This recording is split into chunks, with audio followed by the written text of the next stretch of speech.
They said the house made noises. Not the usual kind. No creaking wood. No whispering wind slipping through broken shutters. This was different. It sounded deliberate, like something underneath was trying to remember how to speak. In the summer of 1891, a field hand named Elijah Boone claimed he heard knocking beneath the dining room floor of the Ashgrove Plantation house in southern Louisiana. 3 slow taps, then silence, then 3 more. The family dismissed him. They always did. But Elijah would later vanish. And when they finally opened the ground beneath that house, they would wish they hadn't. Because what they uncovered was not just bones. It was history buried alive. A secret so carefully hidden that even time itself seemed to hesitate before revealing it. And once it did, nothing in Ashgrove would ever be quiet again. Ashgrove Plantation stood like a monument to control. Built in 1823 by the Weatherby family, it was a place of rigid order, white columns, symmetrical gardens, and rules that extended far beyond what was written. The Weatherbys were not known for kindness. They were known for silence. Workers rarely spoke above a whisper. Visitors were carefully selected, and the family itself rarely appeared in public gatherings. But what made Ashgrove different wasn't its wealth.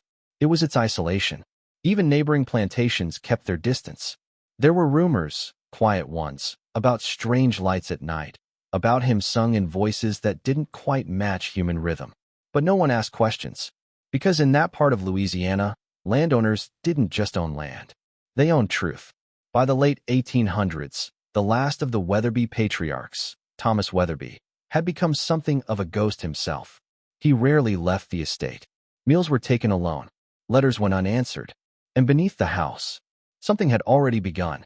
The Weatherbys had a problem no one spoke about. They had no heirs. For nearly 40 years, no child had survived beyond infancy.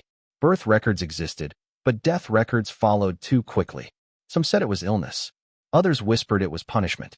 But there were details that didn't make sense. Midwives were dismissed early. Doctors were rarely called. And no child was ever buried in the town cemetery. Instead, small unmarked graves appeared at the edge of the property, then disappeared. Covered over, forgotten, or hidden. Thomas Weatherby's wife, Eleanor, was said to wander the halls at night, speaking softly as if comforting someone unseen. Servants reported hearing lullabies coming from empty rooms. But the strangest detail of all was that the nursery remained untouched. Always clean, always prepared, as if the family believed something would eventually return. Elijah Boone was not a man prone to fear. He had worked the land since childhood. He understood storms, hunger, and the quiet cruelty of survival. But what he heard that night broke something inside him. 3 knocks, from beneath the floor. He told another worker the next morning. They laughed it off, until the second night. This time, it wasn't just knocking. It was scratching, slow, patient, like fingernails testing wood from the other side. Elijah refused to enter the house after sunset. Thomas Weatherby noticed, and within days, Elijah was gone. No goodbye, no trace, just an empty bed and a silence that felt enforced. When questioned, the family claimed he had run off. But the other workers knew better, because that same night, the knocking stopped, and something else began. A faint sound, not from beneath the floor this time, but from inside the walls. Soft, almost like breathing.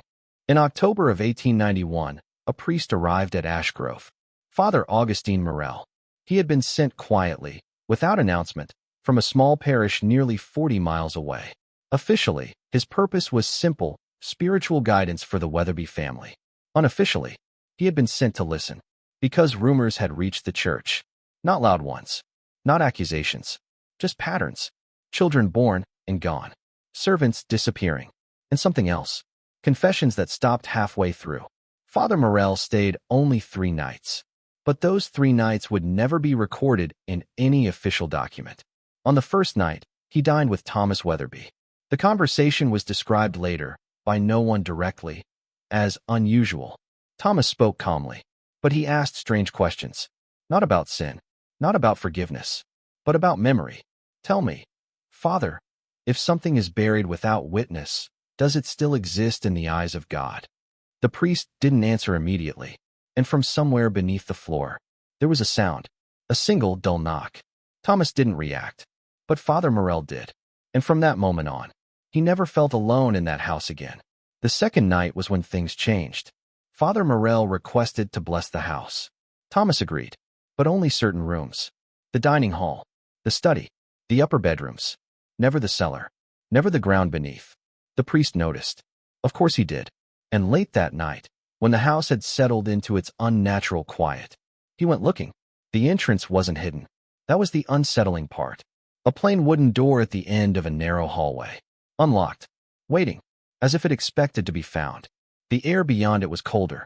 He later described it, though never publicly, as air that had forgotten how to move. The steps creaked under his weight. And halfway down, he heard it. Not knocking this time. Not scratching. Whispering. Low. Overlapping. Too many voices to follow. He froze. Because the whispers weren't random. They were repeating something. A phrase. Again and again. But the words were not in any language he recognized. By morning, Father Morell was different. He didn't eat. He didn't speak unless spoken to. And when Thomas Weatherby asked if he had slept well, the priest simply said, "There are things beneath this house that do not belong to the dead." Thomas smiled. Not with warmth, but with relief. As if something had finally been understood. That afternoon, the priest requested to leave. Immediately. No further discussion. No final prayer. Nothing. But before he stepped onto the carriage, he turned back once and said something that no one present would ever forget. "Whatever you think you're keeping down there, it is not contained." Thomas didn't respond. He simply watched.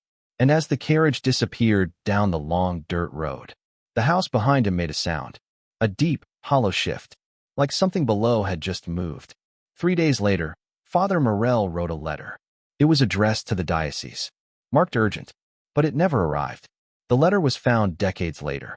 Hidden inside the wall of an abandoned chapel nearly 60 miles away. No one knows how it got there. Or who put it inside. But the contents were enough to change everything. He wrote of a chamber beneath the foundation. Not a cellar. Not storage. But something older. Something deliberately constructed before the house itself. He described markings on the walls. Symbols that didn't belong to any known scripture. And at the center of it all, a hollow space in the ground. Covered, but not sealed. He claimed the family wasn't hiding something. They were maintaining it. Feeding it. Keeping it quiet. At the very end of the letter, his handwriting changed. Shakier. Uneven. As if written in a hurry. Or in fear. There are voices beneath the earth. And they are learning how to speak. The letter ended there. No signature. No closing. Just a long, dragging line of ink. As if the pen had been pulled away suddenly. The first real proof came years later. Not from the house. Not from the family. But from a man who was never supposed to keep anything. In 1903, during the slow dismantling of an abandoned records office near Baton Rouge, a clerk discovered a folded document hidden inside a ledger cover. No label. No signature, just a map. At first glance, it looked ordinary. Property lines, crop sections, irrigation paths. Ashgrove Plantation. But something was off. Beneath the main house, drawn in faint ink, was another structure. Not marked. Not labeled. Just there. A shape that didn't match any known foundation design. Circular. Too precise. Too deliberate. And at the center of that circle, a small black mark.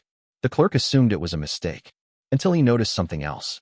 The map wasn't drawn after the house was built. It was drawn before, which meant one thing. The structure beneath Ashgrove was not an addition. It was the reason the house existed at all. Construction records from 1823 were incomplete, but a few fragments survived. Enough to tell a story no one wanted recorded. The workers who built Ashgrove were not local. They were brought in quietly, in small groups. Paid well, kept separate. And none of them stayed after the work was done. At first, historians believed they simply moved on. But later accounts suggested something else. Several of them never left Louisiana at all, because they never left the land. One journal entry, and signed, partially burned, described digging deeper than instructed, breaking through a layer of packed earth that felt wrong. Beneath it, stone, not natural, placed, carved, old. The entry ends abruptly, mid-sentence. But what remains is enough. We were told to stop. Mr. Weatherby said it was already there when he. Nothing after that. Just ash and torn edges. Whatever those men found, it wasn't something they built. It was something they uncovered. And then, something they were forced to cover again. By the late 1800s, The pattern had become undeniable. Every birth in the Weatherby family followed the same sequence. Isolation, secrecy, and silence. No celebrations, no announcements, just closed doors and drawn curtains. But one former servant, years after escaping Ashgrove, gave a statement that would later resurface in fragmented records. She described the night of a birth, not as joyful, but as controlled, measured, like a process that had been repeated too many times. The child would be taken almost immediately, not to the nursery, but downstairs, always downstairs.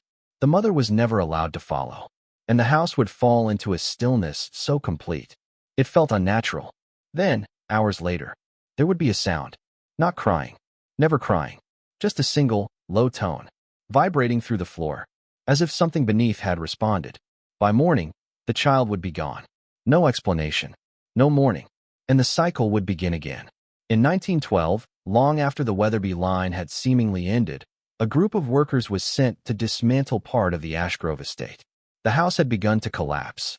Tom was finally breaking what silence had protected. They started with the lower level, and within hours, they found it. A section of flooring that didn't match the rest. Thicker, reinforced, as if built to hold something down, or keep something in. When they pried it open, they uncovered the entrance. Stone steps, worn, older than the house above them. The air that rose from below was not just cold. It was stale in a way that suggested it had been trapped for far too long. The workers hesitated, but they went down anyway, because curiosity has always been stronger than caution. At the bottom, they found the chamber. Circular, just like the map. Walls covered in markings, carved deep, layered over each other as if generations had added to them. And in the center, a hollow pit, not large, but deep enough that light couldn't reach the bottom. One of the workers dropped a small stone. They listened, waiting for it to land. It didn't. Instead, from somewhere far below, came a sound.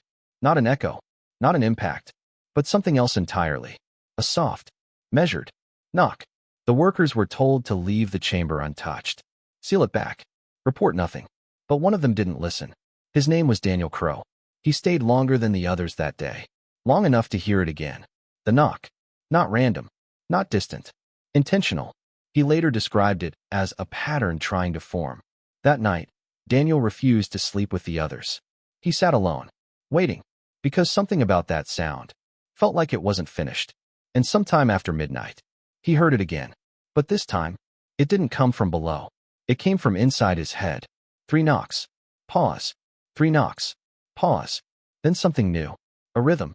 Like syllables. Trying to become words. By morning, Daniel wasn't the same. He didn't speak much. Just kept repeating one sentence under his breath. It knows the way up. No one asked what he meant. Because by the next day, Daniel Crow was gone. Just like Elijah Boone. No signs of struggle. No footprints leading away.